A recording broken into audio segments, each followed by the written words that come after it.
कहानी उस इंसान की जो समुद्र में 438 दिनों तक जिंदा रहकर वापस लौटा। ये कहानी एक निडर मछुआरे सल्वाडोर अल्वारेंगा की है।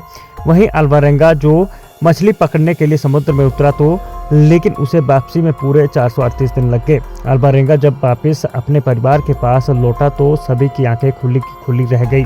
सभी ने उसे मृत मान लिया था। सबसे ज़्यादा खुशी अल्वारेंगा के माता पिता और उसकी बच्ची को हुई। 14 साल की बेटी फातिमा अल्वारेंगा के जाने के बाद अपने नाना नानी के साथ रहती थी।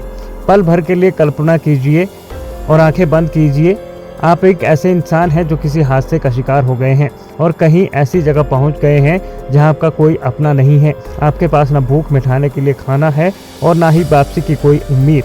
आपका दिमाग भी धीरे धीरे काम करना बंद कर रहा है। अब अपनी आंखें खोलिए और भगवान का शुक्रिया अदा कीजिए कि यह आपकी कल्पना भर है। मगर क्या आप जानते हैं कि यह किसी इंसान की असली कहानी है? यह कहानी है एक निडर मछुआरे जोस सल्वाडोर अल्वारेंगा की। वही अल्वारेंगा जो मछली पकड़ने के लिए समुद्र में उतरा तो लेकिन उसे वापसी में पूरे 438 दिन लगे। 17 नवंबर 2012 यह वह तारीख है। अल्वारेंगा मैक्सिको के एक गांव से निकला और गहरे समुद्र में मछली पकड़ने उतर गया। इस यात्रा में उसके साथ उसका एक साथी भी था। मछलियां पकड़ने में उसे अल्वारेंगा जितनी महारत हासिल नहीं थी, मगर वो खुद को निखार रहा था। अल्वारेंगा की योजना के हिसाब से उसकी यह यात्रा करीब 1 दिन तक चलने वाली थी। इस दौरान ब्लैक टिप शार्क और सेलफिश को पकड़ने का उसका प्लान था। सब कुछ योजना के अनुसार ही शुरू हुआ था, मगर तभी एक खतरनाक तूफान ने अपनी दस्तक दे दी। भारी बारिश और तेज हवाओं के कारण उसे खतरे की चेतावनी मिल चुकी थी। बावजूद इसके वो अपनी सिंगल इंजन वाली टॉपलेस बोट के सहारे आगे बढ़ता रहा। यह रिस्क उसे भारी पड़ा। 5 दिवसीय तूफान उसे अपने साथ बहा ले गया। जिस रेडियो से वह मदद मांग सकता था वो भी नष्ट हो चुका था। बोट का इंजन कम करने के लिए अल्वारेंगा ने 500 किलोग्राम वजन के बराबर की अपनी सारी मछलियां फेंक दी। अब उसके पास ना तो खाने के लिए राशन था, ना रोशनी थी और ना ही किनारे से संपर्क करने का कोई तरीका। खुले समुद्र में उसकी बोट बेलगाम आगे बढ़े जा रही थी। भूख लगने पर वो अपने नंगे हाथों से मछली, कछुए जैसे समुद्री पक्षी पकड़ता और उनका मांस कच्चा खाता था। पीने के लिए अल्वारेंगा ने बारिश के पानी का सहारा लिया। एक पल ऐसा भी आया जब उसके पास पीने के लिए पानी नहीं बचा। ऐसे में उसने कछुओं का खून और अपना मूत्र तक पिया। करीब 4 महीने के बाद सल्वाडोर के साथी ने कच्चे मांस को खाने से मना कर दिया और अंततः भूखमरी से मर गया। मगर सल्वाडोर ने जिंदा रहने के लिए सब कुछ जारी रखा।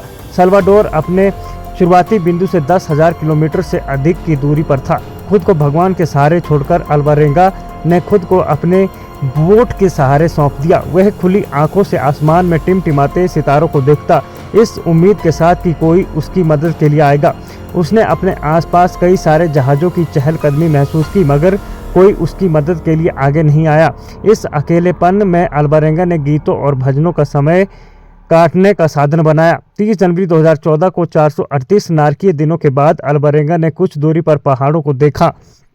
यह मार्शल द्वीप समूह का एक छोटा सा कोना था। उसने अपनी नाव छोड़ी और तैरकर किनारे पर आ गया। आखिरकार वह जमीन पर था। किनारे पर पहुंचकर जैसे ही वो खड़े होने की कोशिश करता तो वह गिरकर बेहोश हो जाता।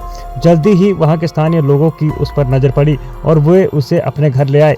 उसके बाद उन्होंने संबंधित अधिकारियों को अल्वारेंगा के बारे में सूचना दी। पुलिस जब मौके पर पहुंची तो उसने देखा कि अल्वारेंगा के टखने सूजे हुए थे। उसकी आंखों की रोशनी बहुत कम हो गई थी। वो मुश्किल से चल पा रहा था। उसके बाल किसी झाड़ी की तरह उलझ गए थे। लिहाजा उन्होंने लगा कि सल्वाडोर अल्वारेंगा के साथ किसी ने बर्बरता की है, जबकि सच कुछ और था। आगे अल्वारेंगा की कहानी की सत्यता के लिए कई तरह की जांच की गई और हर जांच इस बात की तस्दीक करती है कि अल्वारेंगा की कहानी एकदम सही थी। अल्वारेंगा जब वापस अपने परिवार के पास लौटा तो सभी की आंखें खुली की खुली रह गई। सभी ने उसे मृत मान लिया था। सबसे ज़्यादा खुशी अल्वारेंगा के माता पिता और उसकी बच्ची को हुई। 14 साल की बेटी फातिमा अल्वारेंगा के जाने के बाद अपने नाना नानी के साथ रहती थी। ये कहानी थी एक ऐसे आदमी की जो 400 से भी अधिक ज़्यादा दिनों तक समुद्र में रहा और अपनी हिम्मत के बूते जिंदा वापस लौट कर आया।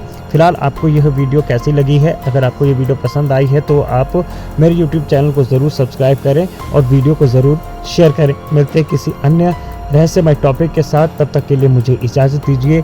नमस्कार।